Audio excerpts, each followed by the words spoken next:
Hello बच्चों, कैसे हैं? तो पिछले लेक्चर हमने देखा था कौन सा कार्बोकेटायन ज़्यादा स्टेबल होगा, कौन सा कार्बोकेटायन कम स्टेबल होगा। अब इस बार बहुत ही मोस्ट इंपॉर्टेंट लेक्चर लेकर आए हैं, कार्बोकेटायन का रीअरेंजमेंट। कैसे कार्बोकेटायन कौन सा रीअरेंजमेंट करेगा। बहुत से बच्चों में इसमें कंफ्यूजन है, बहुत से डाउट्स रहते हैं। आपका आज का लेक्चर और जो पिछला नेक्स्ट लेक्चर हमारा जाएगा रीअरेंजमेंट, उसमें सारे डाउट्स क्लियर हो जाएंगे। मात्र 2 लेक्चर में रीअरेंजमेंट के सारे डाउट्स क्लियर हो जाएंगे। ठीक है, बहुत ही इंपॉर्टेंट होने वाला है ये दोनों लेक्चर। तो अब पहला हेडिंग डालो। पहला क्या हेडिंग ही डालो, रीअरेंजमेंट ऑफ कार्बोकेटायन। मैंने जैसा बोला था, रीअरेंजमेंट ऑफ कार्बोकेटायन किस में होता है? क्लासिकल कार्बोकेटायन में होता है या नॉन क्लासिकल कार्बोकेटायन में होता है? तो आप लोग को पता होगा, तो रीअरेंजमेंट ऑफ कार्बोकेटायन कहां पे होता है? क्लासिकल कार्बोकेटायन में होता है। नॉन क्लासिकल कार्बोकेटायन में रीअरेंजमेंट नहीं होता, मैंने प्रीवियस लेक्चर में डिस्कस किया था। तो अब हम आते हैं rearrangement of carbocation. Rearrangement of carbocation होता ही क्यों है, जरूरत ही क्यों पड़ी, पहले उस बात को समझते हैं। रीअरेंज करने की जरूरत ही पड़ी क्यों है आपको? रीअरेंज कोई कहीं आप रह रहे हो, शिफ्ट करने की जरूरत कब पड़ती? जब आपको अनस्टेबल फील होगा वहां पे। कहीं आप किसी रूम में रह रहे हो, किसी जगह रहे हो, किसी प्लेस पे रह रहे हो, जब वहां पे आपको अनस्टेबिलिटी फील होगी, वहां पे आपको दिक्कत होगी, तभी आप शिफ्ट करोगे ना। तो यानी प्रॉब्लम कुछ होगी, तभी तो अब कार्बोकेटन क्या चाहता है, हम रीअरेंजमेंट कर थोड़ी सी बहुत क्या कर लें, स्टेबिलिटी गेन कर लें। तो रीअरेंजमेंट क्यों क्यों करता है? Due to gain of stability. Rearrangement क्यों करता है? Due to tendency of stability. जरूरत ही क्यों पड़ी स्टेबिलिटी? क्यों भाई, क्यों? क्योंकि कार्बोकेटन कैसा होता है? इलेक्ट्रॉन डेफिशिएंट स्पीसीज होता है। आप लोगों को पता है 6 इलेक्ट्रॉन स्पीसीज होता है। अगर 6 इलेक्ट्रॉन स्पीसीज है, उसको कोई इसको कोई सपोर्ट करने वाला मिल जाए, यानी कोई इलेक्ट्रॉन देने वाला मिल जाए, कोई पार्शियल क्या कर रहे, ओवरलैपिंग, पार्शियल कोई चार्ज, पार्शियल कोई इलेक्ट्रॉन देने वाला मिल जाए, कोई डिलोकलाइज होने वाला मिल जाए, तो क्या हो जाए, बहुत हैप्पी हो जाएगा, खुश हो जाएगा, स्माइल करने लगेगा पॉजिटिव चार्ज कार्बोकेटन। तो पॉजिटिव चार्ज कब स्टेबल होता है? पहले सुनो ध्यान से, पॉजिटिव चार्ज कब स्टेबल होता है? जब क्या हो पॉजिटिव चार्ज तब स्टेबल होता है जब वो क्या हो, कोई इसको चार्ज को कम करने वाला ग्रुप लगेगा। पॉजिटिव चार्ज मतलब इलेक्ट्रॉन डेफिशिएंट, उसको चार्ज को कौन कम करेगा? जो इलेक्ट्रॉन देगा, यानी 6 इलेक्ट्रॉन से 8 इलेक्ट्रॉन की ओर जाएगा, तब वो इसका मतलब चार्ज कम होगा, यानी कोई इलेक्ट्रॉन रिलीजिंग ग्रुप उसके पड़ोसी में लग जाए, तब वो ज्यादा स्टेबल होगा। या तो क्या होगा, पॉजिटिव चार्ज जितना ज्यादा डिलोकलाइज्ड होगा, उतना ही ज्यादा क्या होगा, स्टेबल होगा, उतना ही ज्यादा क्या होगा, स्टेबल होगा। इतनी बातें क्लियर? यानी due to gain of stability, यानी due to tendency of stability. जरूरत ही क्यों पड़ी? क्योंकि due to electron deficient nature. Electron deficient nature की वजह से क्या होता है, पॉजिटिव चार्ज थोड़ी सी स्टेबिलिटी गेन करना चाहता है रीअरेंज करके। लिख लो इस बात को, इलेक्ट्रॉन डेफिशिएंट नेचर होने की वजह से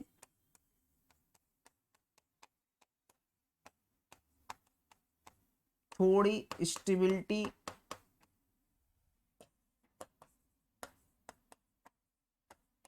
गेन करना चाहता है।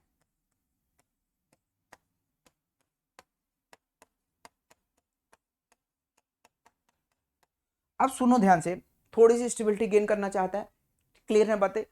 अब अगर रीअरेंज किया, थोड़ा सा स्टेबल हुआ, तभी तो रीअरेंज करेगा। अगर रीअरेंज करने के बाद अनस्टेबल ही नहीं हुआ और ज्यादा अनस्टेबिलिटी गेन हो गई, तो क्या कर रीअरेंजमेंट करेगा? नहीं करेगा। यानी रीअरेंजमेंट तभी होगा जब प्रीवियस कार्बोकेटायन से ज्यादा स्टेबल होगा, यानी पेरेंट कार्बोकेटायन से अगर ज्यादा स्टेबल होगा, तभी क्या होगा, रीअरेंजमेंट होगा, अदरवाइज रीअरेंजमेंट नहीं होगा। यानी रीअरेंजमेंट कब होगा? जब after rearrangement previous carbocation is less stable as compare to product carbocation, तो क्या होगा, तभी रीअरेंजमेंट करेगा। यानी समझो मीनिंग, इसका बात मीनिंग क्या समझो, रीअरेंजमेंट तभी होगा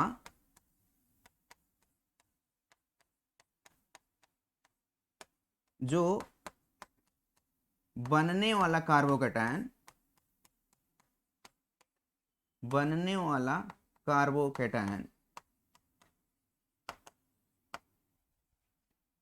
ज्यादा स्टेबल हो as compare to previous carbocation, जो पहला कार्बो पिछले वाला कार्बोकेटायन से, as compare to previous carbocation. यानी stability is more after rearrangement as compare to previous carbocation, as compare to previous carbocation. Rearrangement के बाद अगर जो कार्बोकेटायन बन रहा है थोड़ा ज्यादा स्टेबल होना चाहिए प्रीवियस कार्बोकेटायन, पिछला जो बना हुआ है। ठीक है, क्लियर बात है इतनी? यानी समझो बात को,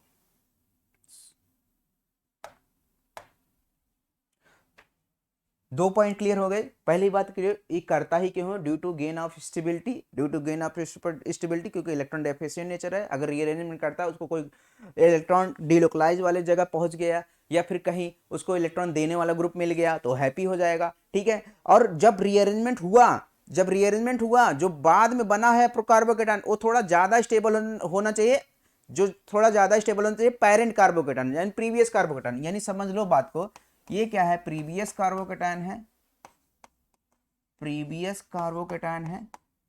अगर रीअरेंजमेंट होता है इसको बोला जाता है प्रोडक्ट कार्बोकेटायन, या आफ्टर रीअरेंजमेंट प्रोडक्ट कार्बोकेटायन। ये मोर स्टेबल कार्बोकेटायन होना चाहिए। ये कैसा होना चाहिए? लेस स्टेबल कार्बोकेटायन होना चाहिए। तब क्या होगा? ऐसा अगर कंडीशन होगा तब देन रीअरेंजमेंट अकर। ठीक है, अगर ये लेस स्टेबल हो, ये क्या हो? मोर स्टेबल हो,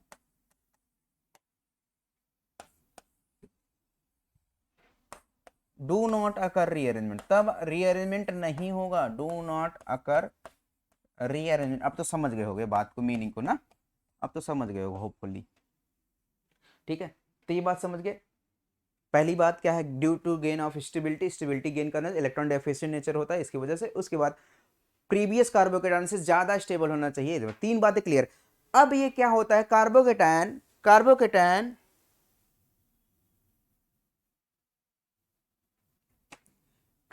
क्या होता है? इलेक्ट्रॉन डेफिशिएंट नेचर होता है। और ये कार्बोकेटायन कब शिफ्टिंग करता है? कितना शिफ्टिंग करता है? कार्बोकेटायन ऑलवेज जो रीअरेंजमेंट करता है 1-2 शिफ्टिंग करता है। रीअरेंजमेंट ऑलवेज अकर इन 1-2 शिफ्टिंग। 1-2 शिफ्टिंग, 1-2 शिफ्टिंग मतलब एक स्टेप में 1-2 शिफ्टिंग करेगा। ये नहीं 1 से 4 करे,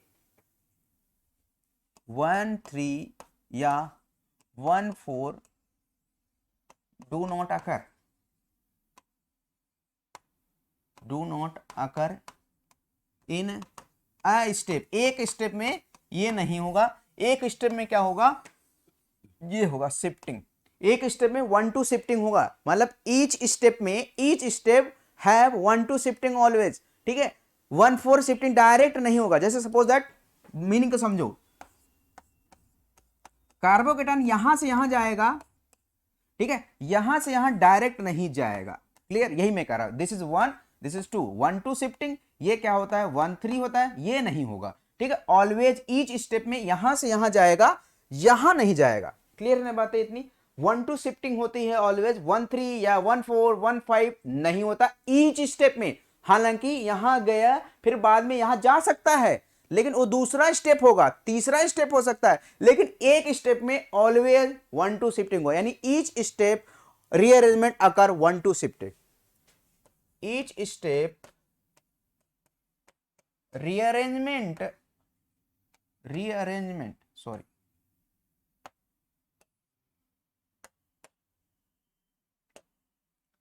रीअरेंजमेंट अकर ओनली 1-2 शिफ्टिंग। अभी बहुत सारे क्वेश्चन मैं लगवाऊंगा, सारे क्लियर हो जाएंगे, सारे डाउट्स क्लियर हो जाएंगे। जब नेक्स्ट लेक्चर हमारा आएगा उसमें सारे डाउट्स क्लियर हो जाएंगे। अभी आप क्या है, क्या उसका मीनिंग होता है, क्या उसका मतलब होता है, वो अब हमें समझा रहे हैं। ठीक है, अब कार्बोकेटायन क्या होता है? पहले एक बात बताओ, एक कार्बोकेटायन होता है इलेक्ट्रॉन डेफिशिएंट नेचर। जब इलेक्ट्रॉन डेफिशिएंट नेचर होता है तो किसी के पास जा रहा है तो उसको क्या मिलेगा, स्टेबिलिटी गेन मिलेगा। जब स्टेबिलिटी गेन मिलेगा तो वो अपने आप जाएगा, अपने आप जाएगा या फिर उसको फोर्स करना पड़ेगा। भाई जब आपके पास, आप कमजोर हो, जब आप अनस्टेबल हो, किसी के पास जाके स्टेबिलिटी आपको मिल रही है तो आप अपने आप जाओगे ना, कोई आपको फोर्स नहीं करेगा, नहीं जाओ जाओ, हैं? अपने अपने क्रश के पास कौन जाता है, अपने आप ही जाते हो ना अपने अपने क्रश के पास, कि कोई फोर्स करता नहीं जाओ उनके पास, उसके पास जाओ, हैं? अभी मुस्कियाने लगे, स्माइल ज्यादा ना करो, ठीक है, स्माइल ज्यादा ना करो।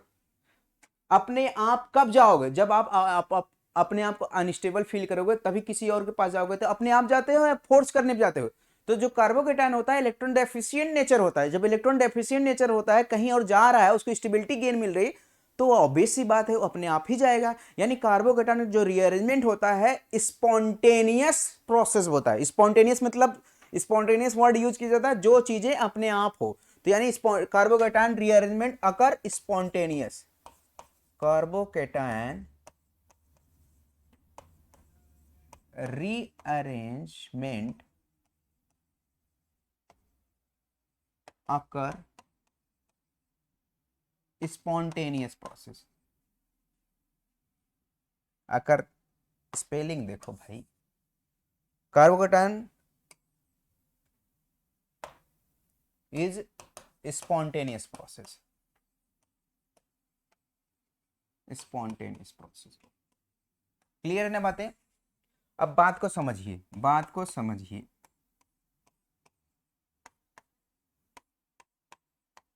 ठीक है, नेक्स्ट पॉइंट क्लियर करिए। नेक्स्ट पॉइंट, एक एक पॉइंट मैं क्लियर करवा रहा हूं, और मैं डेफिनेटली कर रहा हूं। यहां से क्वेश्चन आने ही वाला है, और नहीं आएगा इसका एप्लीकेशन तो आपको आना ही है, क्योंकि क्वेश्चन इससे कम 3-4 इस बार मैं दिखाऊंगा। 3-4 2021 का क्वेश्चन मैं दिखाऊंगा, 3-4 रिएक्शन में। ठीक है, रिएक्शन में, नॉट इससे स्पेसिफिक होकर आता है, स्पेसिफिक होकर नहीं आता है, रिएक्शन में होकर आता है। क्लियर है ना बात है इतनी? तो रीअरेंजमेंट जो होता है ये कहां जाएगा तुरंत, जैसे पड़ोसी में है, पड़ोसी में छोड़ो कुछ नहीं है, समझो कुछ नहीं है, यहाँ पे CH2 लगा है, यहाँ पे क्या लगा है, CH2 लगा है, यहाँ पे क्या लगा है, CH2 लगा है। अब बात को समझिए, इतना बात को, ये यहाँ पे क्या होगा, हाइड्रोजन आएगा। अब बात को समझो, यहाँ पे पॉजिटिव चार्ज है, यहाँ पे हाइड्रोजन आएगा। हाइड्रोजन किस फॉर्म में आएगा, हाइड्रोजन प्लस के फॉर्म में आएगा, हाइड्रोजन निगेटिव के फॉर्म में आएगा, H माइनस के फॉर्म में आएगा, H प्लस के फॉर्म में आएगा। आप एक बात समझो, जो इलेक्ट्रॉन डेफिशिएंट नेचर है, तो जब इलेक्ट्रॉन डेफिशिएंट नेचर है खुद, तो खुद पॉजिटिव चार्ज में थोड़ी आएगा, तो किस फॉर्म में आएगा, H माइनस के फॉर्म में आएगा। यानी क्या हो रहा है, यहाँ पे एनायन आ रहा है, यहाँ पे कौन आ रहा है, एनायन आ रहा है, या न्यूक्लियोफाइल आ रहा है। यानी इस प्रोसेस को, रीअरेंजमेंट को क्या नाम दोगे, रीअरेंजमेंट को दूसरा नाम दिया जाता है एनायनोट्रोपिक रिएक्शन। एनायन जा रहा है, दूसरा नाम क्या होता है रीअरेंजमेंट, एक बार क्वेश्चन आया था, एनायनोट्रोपिक रिएक्शन क्या होता है, रीअरेंजमेंट होता है, सब्स्टिट्यूशन होता है, एडिशन रिएक्शन होता है, न्यूक्लियोफिलिक सब्स्टिट्यूशन होता है, क्या होता है एनायनोट्रोपिक रिएक्शन, क्या होता है, कार्बोकेटायन रीअरेंजमेंट होता है। इसका दूसरा नाम है, इसको बोला जाता है also known as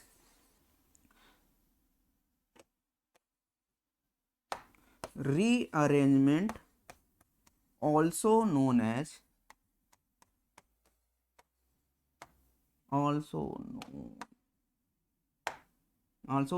anisotropic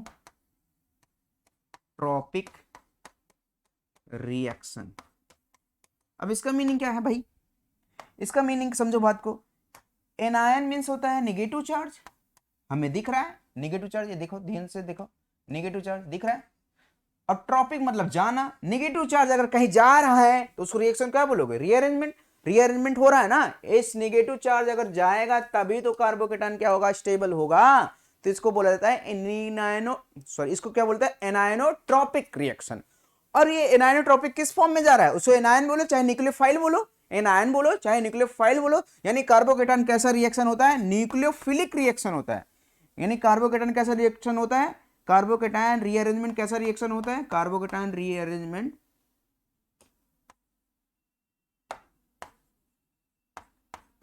is nucleophilic reaction, nucleophilic reaction. Nucleophile जा रहा है ना भाई, जब न्यूक्लियोफाइल जा रहा है तो उसको बोला जाएगा न्यूक्लियोफिलिक रिएक्शन, न्यूक्लियोफिलिक रिएक्शन। ठीक है, क्लियर है ना बातें इतनी, यानी इतनी बातें क्लियर। ठीक है, स्पॉन्टेनियस प्रोसेस होता है, 1-2 शिफ्टिंग होता है, स्टेबिलिटी गेन करने को वजह से मिलता है, इलेक्ट्रॉन डेफिशिएंट नेचर होता है, एनाइनोट्रोपिक रिएक्शन होता है, न्यूक्लियोफिलिक रिएक्शन होता है। इतनी बातें क्लियर। अब एक बात बहुत ही इंपॉर्टेंट बात होती है, उसको हम डिस्कस करते हैं, उसको हम डिस्कस कर लेते हैं। हमने जस्ट अभी बोला था कि 1-2 शिफ्टिंग करता है, 1-2 शिफ्टिंग करता है, शिफ्टिंग इन ईच स्टेप में। जैसे समझो, जैसे यहां पे हमने CH2 लगाया हुआ है,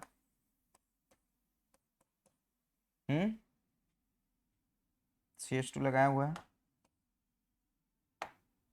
सारी बातें क्लियर हो जाएंगी, बस 2 मिनट आप दीजिए, नेक्स्ट लेक्चर आप दीजिए, बस सारी बातें क्लियर हो जाएंगी, एक भी बातें आपकी रह ना जाएगी।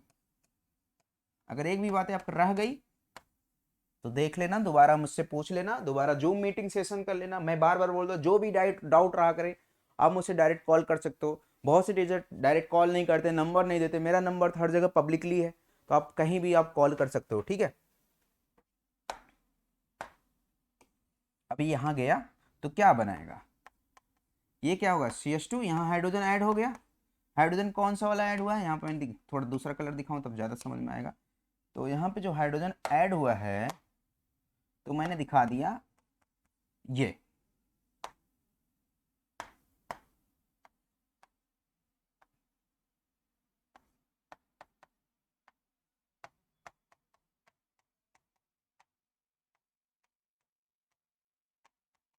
कार्बोकेटान क्या हुआ है, कार्बोकेटान क्या हुआ है, यहां 1 डिग्री कार्बोकेटान था, 1 डिग्री कार्बोकेटान था, 1 डिग्री कार्बोकेटान क्या हुआ, यहां से हाइड्रोजन यहां आया, हाइड्रोजन किस फॉर्म में, H- फॉर्म में आया, H- फॉर्म में यहां जुड़ गया हाइड्रोजन। जैसे ही हाइड्रोजन जुड़ा तो ये हाइड्रोजन के क्या हो गई, इस कार्बन की वैलेंसी कंप्लीट हो गई, इस कार्बन की वैलेंसी कंप्लीट हो गई तो पॉजिटिव चार्ज कहां आ जाएगा, यहां पे आ जाएगा। यहां पे क्या है, पॉजिटिव चार्ज की, यहाँ पे कार्बन क्या है, इलेक्ट्रॉन की वैलेंसी कम हो गई, जैसे ही वैलेंसी कम हो गई पॉजिटिव चार्ज क्रिएट हो गया। अब पॉजिटिव चार्ज यहाँ पहुंच गया, यानी 2 डिग्री कार्बोकेटान पहुंच गया, यानी 1 डिग्री कार्बोकेटान ज्यादा स्टेबल होता है या 2 डिग्री ज्यादा स्टेबल होता है, बिकॉज यहां पे हाइपर कॉन्जुगेशन आप चेक करो, इस वाले कार्बोकेटान पे हाइपर कॉन्जुगेशन चेक करो, इस वाले कार्बोकेटान पे हाइपर कॉन्जुगेशन चेक करो, 2 मिलेगा, 2 हाइपर कॉन्जुगेशन चेक करो। इसके अल्फा पोजीशन पे कितने हाइड्रोजन, 1 हाइड्रोजन 2 हाइड्रोजन। मैंने बोला था हाइपर कॉन्जुगेशन कैसे आप चेक करना है, पड़ोसी के कार्बन पे चेक कर लो कितना अल्फा हाइड्रोजन है, जितना अल्फा हाइड्रोजन उतना हाइपर कॉन्जुगेशन। और इसमें चेक करो हाइपर कॉन्जुगेशन कितना, ये भी अल्फा पोजीशन, ये भी अल्फा पोजीशन, यहां पे 1 है, यहां पे 3 हाइड्रोजन है, यानी इस कार्बोकेटान पे कितने हाइपर कॉन्जुगेशन है, 4 हाइपर कॉन्जुगेशन। और मैंने ये भी बोला था जितना ज्यादा हाइपर कॉन्जुगेशन उतना ज्यादा कार्बोकेटान क्या होगा, स्टेबल होगा। जितना ज्यादा हाइपर कॉन्जुगेशन उतना ज्यादा जितना ज्यादा हाइपर कॉन्जुगेशन उतना ज्यादा कार्बोकेटान स्टेबल होगा। अब कार्बोकेटान यहां पे ज्यादा स्टेबल है, यहां पे ज्यादा स्टेबल है, मतलब ये रीअरेंजमेंट करेगा। 1 डिग्री से 2 डिग्री हो रहा है, यानी थोड़ी सी स्लाइटली स्टेबिलिटी बढ़ी है। अगर स्टेबिलिटी बढ़ती नहीं तो रीअरेंजमेंट नहीं करता, यानी स्टेबल हुआ, हुआ कि नहीं।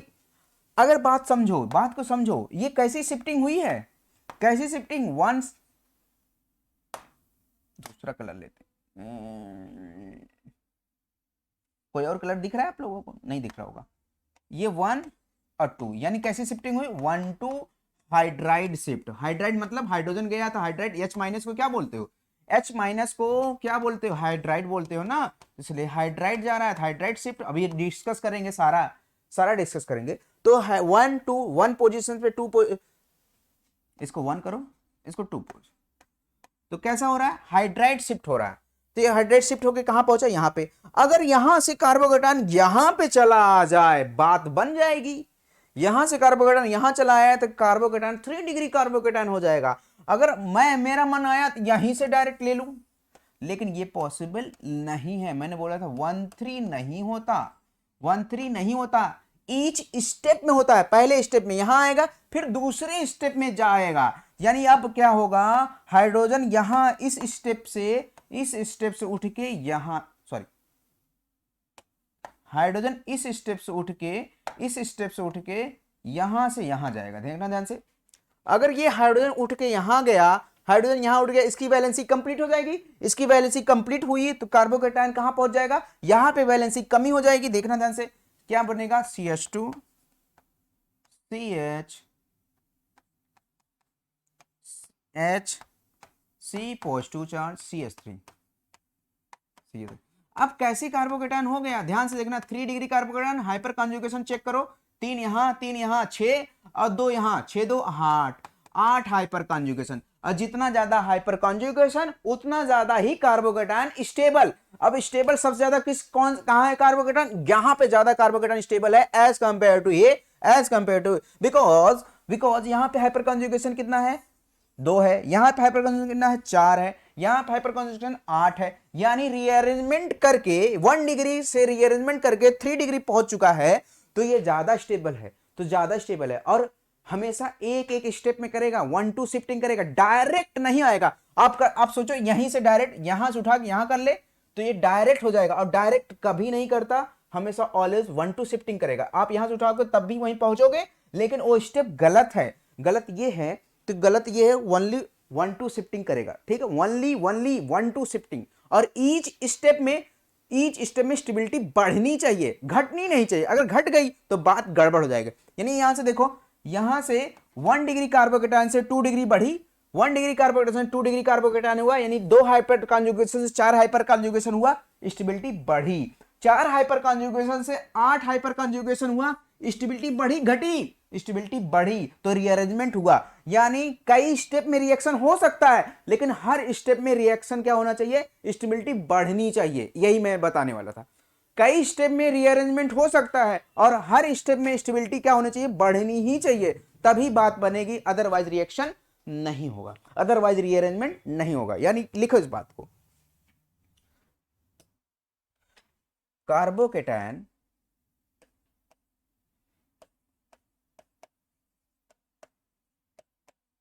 rearrangement may be many steps, but each step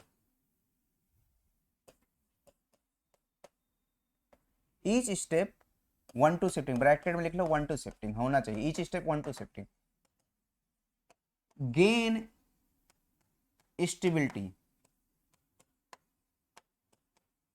जब स्टेबिलिटी गेन होगा तो एनर्जी क्या होगा ईच स्टेप में, एनर्जी क्या होगा ईच स्टेप में, लो होगा, ऑब्वियस सी बात है। जब ईच स्टेप में स्टेबिलिटी गेन होगा तो एनर्जी क्या होना चाहिए, लो होना चाहिए। इस बात को क्लियर रखना। यानी पॉइंट क्या आ रहा है यहां, बात देखो, एनर्जी के रिस्पेक्ट में बात करूं, एनर्जी के रिस्पेक्ट में बात करूं, यहां पे रिएक्शन प्रोग्रेस यानी रीअरेंजमेंट की बात करूं, रीअरेंजमेंट अगर रीअरेंजमेंट ईच स्टेप, यानी पहले स्टेप में यहां हुआ है, दूसरे स्टेप में थोड़ा बढ़ी स्टेबिलिटी, यहां थी, थोड़ा स्टेबिलिटी क्या हुई, बढ़ी, तो एनर्जी क्या हुई, यहां पहुंच गई, थोड़ा और ज्यादा बढ़ी तो यहां पहुंच गई एनर्जी, और थोड़ा ज्यादा अगर यहां पहुंच गई यानी क्या हो गया, ये स्टेप नहीं होगा। और ईच स्टेप में स्टेबिलिटी बढ़नी चाहिए, यहां तक तो बात सही थी, स्टेबिलिटी यहां से यहां हुई, यहां से यहां हुई, यहां पे क्या हो गया, एनर्जी बढ़ गई, यानी स्टेबिलिटी नहीं बढ़ी हुई है, तो यानी ये रिएक्शन नहीं हो गया। यानी ईच स्टेप में कैसा होना चाहिए, ऐसा होना चाहिए। यानी रीअरेंजमेंट, देखना ध्यान से, रीअरेंजमेंट, ये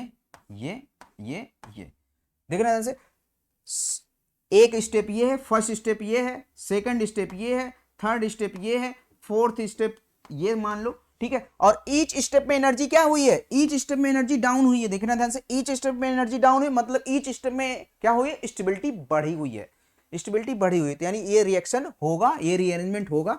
और किसी भी स्टेप में अगर स्टेबिलिटी घटी तो वहां पे रीअरेंजमेंट वहीं पे रुक जाएगा, स्टेबिलिटी घटनी नहीं चाहिए, स्टेबिलिटी ईच स्टेप में बढ़नी चाहिए। यही इसी पॉइंट को लिख लो, ईच स्टेप में स्टेबिलिटी बढ़नी चाहिए, लिख लो इस पॉइंट को।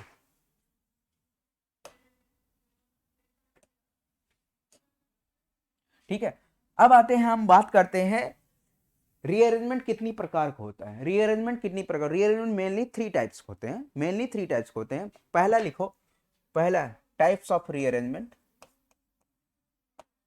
टाइप्स ऑफ रीअरेंजमेंट, इस एग्जांपल देके हम समझते हैं। पहला जो होता है 1-2 शिफ्टिंग होता है, 1-2 हाइड्राइड शिफ्टिंग, हाइड्राइड शिफ्टिंग, दूसरा होता है 1,2 एल्काइल शिफ्टिंग। कहीं कहीं किसी किसी बुकों में मिथाइल भी मिलेगा, कोई दिक्कत नहीं, एल्काइल मतलब मिथाइल ही होता है। 3,1,2 फेनाइल शिफ्टिंग। एक एक एग्जाम्पल देके हम समझते हैं, फिर हम डिटेल में स्टडी करते हैं इसके क्वेश्चन प्रैक्टिस का। तो एक एक एग्जाम्पल देके समझते हैं। पहला हेडिंग डालो 1,2 हाइड्राइड शिफ्ट। पहला हेडिंग डालो 1,2 हाइड्राइड शिफ्टिंग क्या होता है।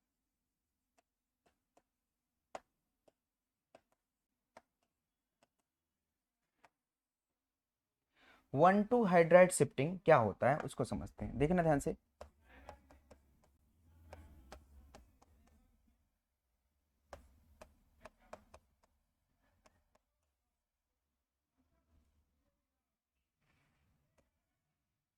ये देखो ध्यान से चेक करो। यहाँ पे क्या होगा, अगर हाइड्रोजन शिफ्ट हुआ तो उसे हाइड्राइड शिफ्ट बोलेंगे, अगर एल्काइल शिफ्ट हुआ तो उसको एल्काइल शिफ्ट बोलेंगे, अगर फिनाइल शिफ्ट हुआ तो फिनाइल शिफ्ट बोलेंगे ना। क्लियर है ना बात इतनी। अब यहाँ पे देखो ध्यान से, ये हाइड्रोजन अगर यहां से यहां चला है,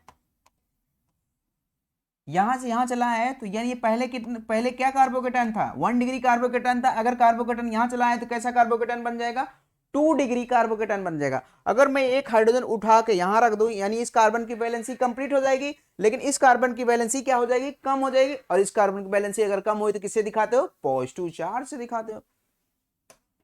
CH3 CH पॉजिटिव, और यहाँ पे क्या हो गया, CH3 हो जाएगा। एक हाइड्रोजन एक्स्ट्रा आ गया ना, इस ये वाला हाइड्रोजन उठ के यहाँ चला आया, और जैसे ही हाइड्रोजन एक उठ के यहाँ चला है, यहाँ CH2 से CH3 होगा, एक हाइड्रोजन यहाँ कम हो गया। जब हाइड्रोजन कम हो गया उसको किससे दिखाओगे, पॉजिटिव चार्ज से दिखाओगे। अब यहाँ पे 1 डिग्री कार्बोकेटाइन था, यहाँ पे 2 डिग्री कार्बोकेटाइन। क्या, अब इसकी स्टेबिलिटी चेक करो। अगर स्टेबिलिटी बढ़ी हुई है तब ये रीअरेंजमेंट पॉसिबल है, अदरवाइज स्टेबिलिटी नहीं बढ़ी हुई है तो रीअरेंजमेंट पॉसिबल नहीं है। यहाँ पे देखो कितने हाइपर कंजुगेशन हुए। हाइपर कंजुगेशन चेक करने का तरीका मैंने क्या बताया, इसको आप घेर लो, इसके अल्फा पोजीशन, इसके अल्फा पोजीशन में हाइड्रोजन चेक कर लो।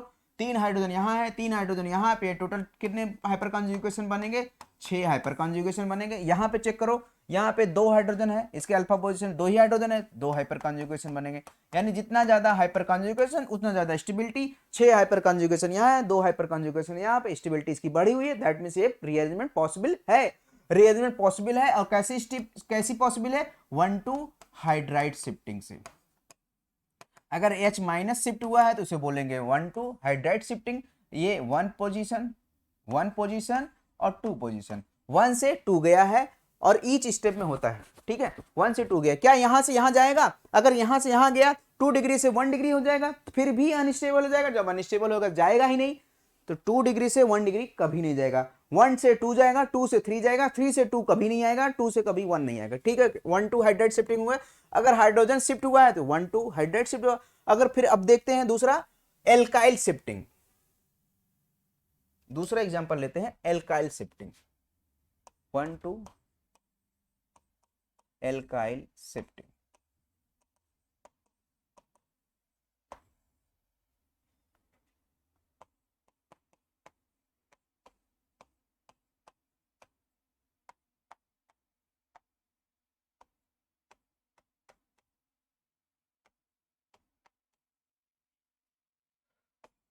अब यहां पे तो हाइड्रोजन है ही नहीं,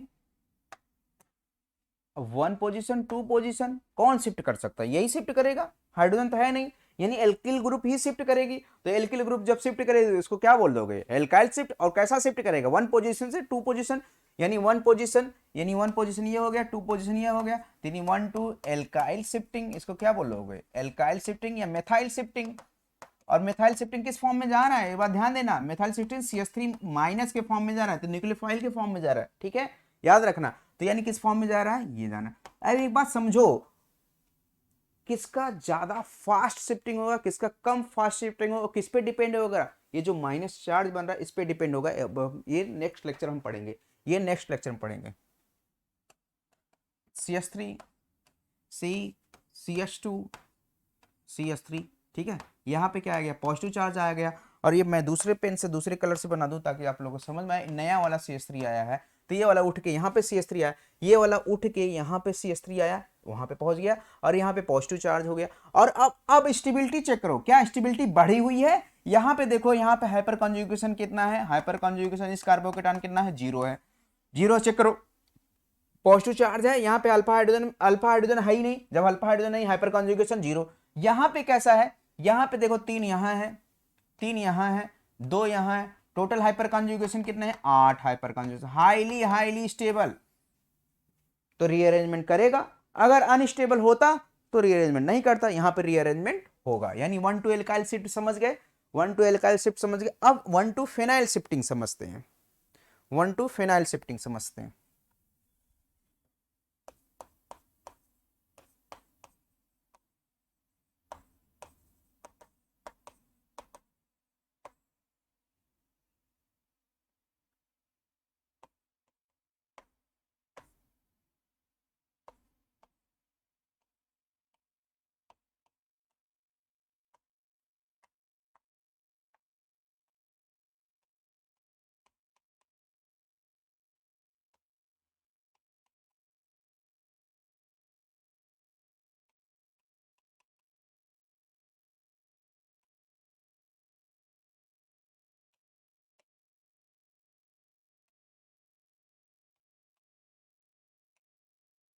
अब हमें पता है 1 to शिफ्टिंग करता है, 1 to शिफ्टिंग इधर भी कर सकता है, उधर भी कर सकता है, किस साइड करेगा?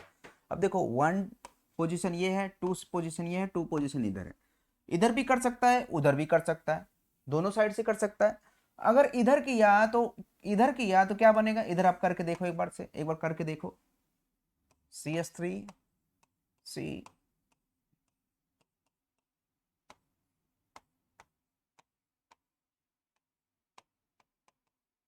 हाइड्रोजन इधर आ जाएगा तो CH2 पॉजिटिव इधर। एक चांस ये है, दूसरा चांस है इधर से अगर हम कर दें, इधर से अगर हम कर दें, इधर से कर दें, अगर फिनाइल कर लें या एल्काइल कर लें, एल्काइल कर लो, ज़्यादा स्टेबल एल्काइल ही बनेगा, ठीक है, एल्काइल।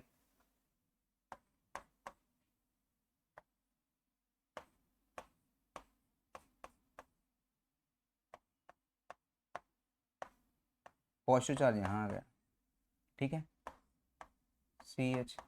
CH3 यहाँ आ गया, CH3 यहाँ आ गया। ध्यान से देखो, ये CH3 आया हुआ है यहाँ, ये देखो CH3 मैंने दिखाया है, ठीक है। अब फिनाइल बचा है, फिनाइल, ठीक है। ये कैसा कार्बोकेटान है, बेंजाइलिक कार्बोकेटान है, ध्यान देना इस बात को, बेंजाइलिक कार्बोकेटान है, और दो बेंजाइलिक लगे हैं, दो बेंजीन ग्रुप लगे हैं। अब सपोज दैट इसके पास चांस है ए भी जाएगा, हो सकता है ए भी तो 1 2 है, 1 2 पोजीशन पे ये भी लगा है, ये भी लगा है, ये भी लगा है। अब देखो ये भी करा के देखो, जो ज्यादा स्टेबल रहेगा वही जाएगा भैया, CH3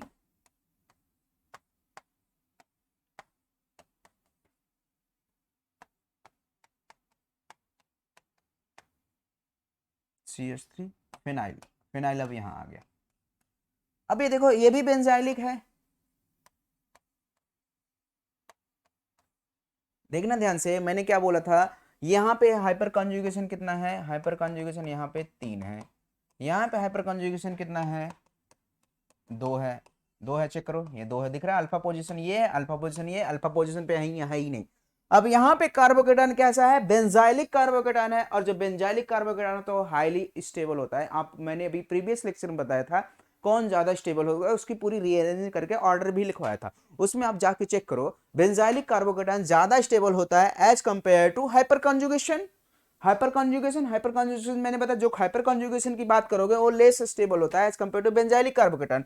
और ये भी बेंजाइलिक है, ये भी बेंजाइलिक है, तो कौन ज्यादा स्टेबल है, जो दो बेंजाइलिक रखेगा, दो बेंजीन ग्रुप रखेगा, दो ज्यादा रेजोनेंस स्टेबलाइज होगा, ज्यादा स्टेबलाइज होगा, ये ज्यादा रीअरेंजमेंट होगा, यही रीअरेंजमेंट करेगा। और ये रीअरेंजमेंट नहीं करेगा, ये तो कभी ना करेगा, बिकॉज ये हाइपर कॉन्जुगेशन 3 है, ये हाइपर कॉन्जुगेशन 2 है, यानी क्या है, यहां से स्टेबिलिटी यहां घट गई है, ये तो कभी पॉसिबल ही नहीं है। 3 से 2 आ रहा है, जितना ज्यादा हाइपर कॉन्जुगेशन उतना ज्यादा स्टेबल, ये ज्यादा स्टेबल है एज कंपेयर टू दिस, ये तो कभी ना होगा, ठीक है, ये कभी नहीं होगा, ये थोड़ा बहुत होगा। यहां से कार्बोकेटान 2 डिग्री से तो हाइपर कॉन्जुगेशन से बेंजाइलिक हो रहा है, ये भी पॉसिबल है, इससे ज्यादा स्टेबल है, लेकिन ये ज्यादा स्टेबल है, दो बेंजाइलिक मिल रहा है, इसलिए ये रीअरेंजमेंट ये होगा, ये भी ना होगा, ठीक है। इसको और भी डिटेल में हम समझने के लिए अब हम मिलते हैं नेक्स्ट लेक्चर में, और नेक्स्ट लेक्चर में और भी डिटेल में समझेंगे, इसके प्रैक्टिस करेंगे। अभी हम क्या पढ़े थे, रीअरेंजमेंट के सारे इंट्रोडक्शन पार्ट पढ़े, अभी हम आपको प्रैक्टिस नहीं कराएं। अब हम नेक्स्ट लेक्चर में क्या करेंगे, रीअरेंजमेंट के कम से कम 20 क्वेश्चन कराएंगे, 20 क्वेश्चन। अब 20 क्वेश्चन में सारे ऑर्गेनिक केमिस्ट्री के जितने भी रीअरेंजमेंट के रिएक्शन है, नेम रिएक्शन है, 10 नेम शायद रिएक्शन है, वो सारे क्लियर हो जाएंगे, सारे क्लियर हो जाएंगे। जैसे पीनाकोल रीअरेंजमेंट है, मेस्नोबू रिएक्शन है, तो ये सारे रीअरेंजमेंट के क्वेश्चन है, सारे रीअरेंजमेंट के रिएक्शन है, वो सारे यहाँ पे क्लियर करवा दूंगा मैं। और मैं नेक्स्ट टाइम पे ये भी बताऊंगा कौन रीअरेंजमेंट फास्ट होगा, कौन रीअरेंजमेंट कम होगा, कौन करेगा, फिनाइल करेगा, एल्काइल करेगा या हाइड्राइड करेगा, कौन करेगा ये भी मैं बताऊंगा, ठीक है। पहले इसका नाम भी समझ लो, नाम क्या है, इसका नाम क्या दोगे, यहाँ पे जो रीअरेंजमेंट हो रहा है क्या क्या नाम हो रहा है, 1,2 हाइड्राइड शिफ्ट हो रहा है। और यहाँ पे जो रीअरेंजमेंट हो रहा है किसको लेकर आए हो, किसको लेकर आए हो, फिनाइल को लेकर आए हो। इसका नाम क्या लिखोगे, 1,2 फिनाइल शिफ्टिंग, 1,2 फिनाइल शिफ्टिंग। इस यहाँ पे जो लेकर आए हो किसको लेकर आए हो, CH3 को लेकर आए हो, यानी एल्काइल ग्रुप को लेकर आए हो, 1,2 एल्काइल शिफ्टिंग। तो कौन एल्काइल शिफ्टिंग होगा या फिर फिनाइल शिफ्टिंग होगा, वो हम डिटेल में नेक्स्ट लेक्चर में देखेंगे। जनरली क्या होता है, बुकों में क्या लिखा रहता है, हाइड्रोजन, पीएच और एल्काइल, ये रीअरेंजमेंट करेगा, यानी हाइड्रोजन शिफ्टिंग करेगा, उसके बाद फिनाइल शिफ्टिंग करेगा, उसके बाद एल्काइल शिफ्टिंग करेगा, जो हर जगह वैलिड नहीं है, हर जगह वैलिड नहीं है। आपको रीअरेंजमेंट कराने के लिए आप क्या चेक करोगे, हमेशा हर स्टेप में स्टेबिलिटी चेक करो।